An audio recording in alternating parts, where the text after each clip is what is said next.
भैया पहले आपका बहुत बहुत देखिए, कल जो एक बहुत ही बड़ा एक मैं लैंडमार्क इसको मानता हूँ, एक लैंडमार्क डिसीजन कल जो हमारे माननीय जो यूनियन रेलवे मिनिस्टर है अश्विनी जी ने, उन्होंने एक लैंडमार्क डिसीजन कर लिया कि जो कश्मीर में आप एक इको फ्रेजाइल जगह पे हर जगह ट्रेन शायद जरूरत नहीं है। इसके बारे में हम बार बार बात भी कर रहे हैं। उसके बारे में एक कश्मीर में एक बहुत अच्छी बात है कि पहली बार मुझे लगता है कि कहीं जो हमारे ऑर्चर्डर्स हैं उनको ये पता चला कि जो एक पेड़ है इसकी क्या अहमियत है। और उन्होंने एक जो चिपको मूवमेंट 2 में इसको कहता हूँ जो उन्होंने यहाँ पे स्टार्ट किया, उस चिपको मूवमेंट में उन्होंने ये दिखाया कि बेसिकली कि वो अपनी जान से भी ज्यादा इन पेड़ों से प्यार करते हैं।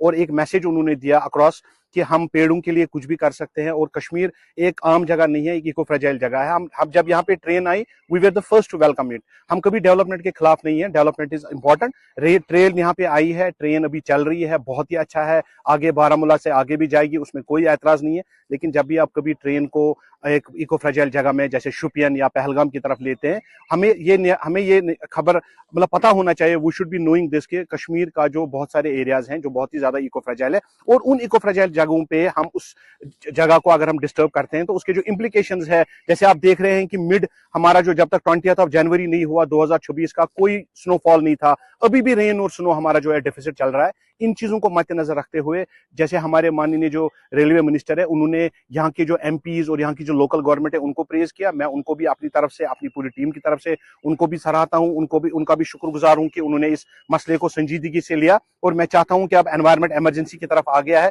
जब तक हम इमरजेंसी की तरफ इसको नहीं देखेंगे और इमरजेंसी की तरफ इसको डील नहीं करेंगे, तब तक हम एनवायरमेंट को, कश्मीर के एनवायरमेंट को नहीं बचा सकते। और हमें यह भी समझना है, we are at the top of the water table. अगर हम यहाँ इसको डिस्टर्ब करते हैं, इसके जो इम्प्लीकेशंस है वो आपने देखा कि लास्ट टाइम काफी ज्यादा फ्लैश फ्लड्स, जो काफी ज्यादा फॉरेस्ट फायर्स, ये सारे उसके इम्प्लीकेशंस हैं। मैं चाहता हूं कि गवर्नमेंट एक प्रॉपर तरीके से इस एनवायरनमेंट को देखे और एक प्रॉपर तरीके से सीरियस नोट पे, जैसे एक वेलकम स्टेप आज आया, हम हमेशा अगर कभी भी कुछ एनवायरनमेंट के लिए अच्छा होगा, we will be there to support government on that, चाहे वो ग्राउंड पे हो, चाहे वो किसी भी तरीके से हो। इसके बगैर जो हमारे इसके इम्प्लीकेशंस है वो बहुत सारी इम्प्लीकेशंस है, लाइक द इकोनॉमिकल इम्प्लीकेशंस, क्योंकि आपको पता है कि कश्मीर की जो इकोनॉमी है वो हमारे एप्पल से आती है, और एप्पल को हमें बचाना पड़ेगा, ऑर्चर्ड्स को हमें बचाना पड़ेगा। इट इज नॉट कि आप एक एरिया, एक ऑर्चर्ड में से ट्रेन लेते हैं, लेकिन उसके जो इकोलॉजिकल इफेक्ट्स होते हैं उनको भी देखना चाहिए। और आज के जमाने में जो भी हमारे रिप्रेजेंटेटिव्स हैं, चाहे नेशनल लेवल पे हैं या हमारे यूटी के लेवल पे हैं, उनको इकोलॉजी को समझना बहुत ज्यादा जरूरी है। और आज जो हमारा रिप्रेजेंटेटिव इकोलॉजी समझेगा,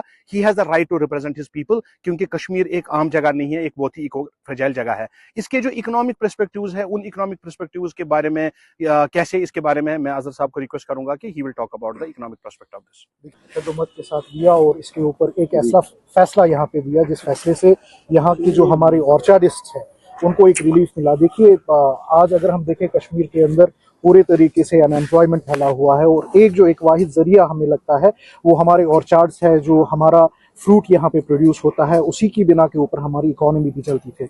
तो अगर इस तरीके के रेलवेज लाइंस वहाँ पे साउथ कश्मीर में, जहाँ से हमारा प्रोड्यूस ज़्यादा आता है, तो उस तरीके का अगर प्रोग्राम वहाँ पे होता तो आप समझ सकते थे कि किस तरीके से ये नुकसानदेह हो सकता था हमारी इकोनॉमी के लिए और हमारे वहाँ पे जो ऑर्चार्डिस्ट हैं। और जिस तरीके से यहाँ पे हमारी सरकार ने इसको लिया है, मैं चाहता हूँ कि आने वाले जो इकदामात है, खासतौर से हमारा बजट का सेशन इस वक्त चल रहा है, तो उसमें ग्रीन ग्रोथ की तरफ ज़्यादा बजट में इसके ऊपर बहसा मुबाहिसा हो, क्योंकि हमारे जो नौजवान हैं वो ज़्यादा से ज़्यादा हॉर्टिकल्चर की तरफ अगर रागिब हो तो उसमें हमारा बहुत ज़्यादा प्रोस्पेक्टिव है, और उसमें बहुत ज़्यादा हमारे अनएम्प्लॉयमेंट का जो मामला है वो किसी न किसी तरीके से हल हो सकता है।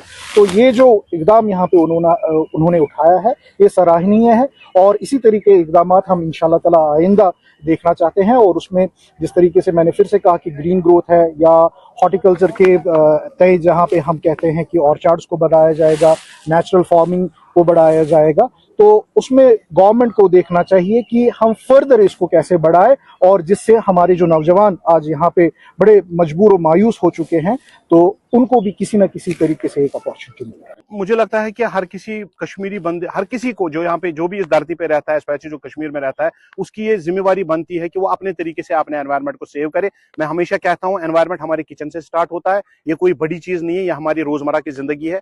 हम रोजमर्रा जिंदगी में पॉलिथीन, प्लास्टिक को नहीं कहते हैं, हम रोजमर्रा जिंदगी में वेस्ट को सेग्रीगेट करते हैं। बेसिक चीजें करके हम एनवायरनमेंट को बचा सकते हैं, और अगर हम एनवायरनमेंट नहीं बचाएंगे तो मैं यही कहूंगा कि हमें परफॉर्म करना पड़ेगा, और वी विल पेरिश, क्योंकि हिस्ट्री गवाह है जिस कौम ने भी अपने एनवायरनमेंट को जिन्होंने प्रिजर्व नहीं किया है वो हिस्ट्री में वो पेरिश ही हुए हैं। तो it is responsibility of every citizen living on this earth और every citizen living in Kashmir as well कि हम एक इको फ्रेजाइल जगह में रहते हैं, हमें हर किसी को अपना अपना रोल जरूरी है। तो देखिए ये पहले अभी मैं कहता हूँ हमेशा कि एमरजेंसी पे आ गया है अब एनवायरनमेंट, ये अवेयरनेस से निकल के एमरजेंसी पे आ गया है। हमने स्ट्रिक्ट एनवायरमेंटल लॉज लाने पड़ेंगे, collaboration of various departments is very important. अगर ये दो चीजों पे गवर्नमेंट संजीदा है और उस पर काम करती है, मुझे लगता है कहीं ना कहीं पे हम अपनी वाटर बॉडीज और वाटर बॉडीज वेटलैंड्स अपने स्प्रिंग्स को अगर हम इनको रेस्टोर या सेव कर सकते हैं, in turn we will be able to save our glaciers, we will be able to save our water table as well. तो मुझे लगता है सबको मिलजुल के काम करना।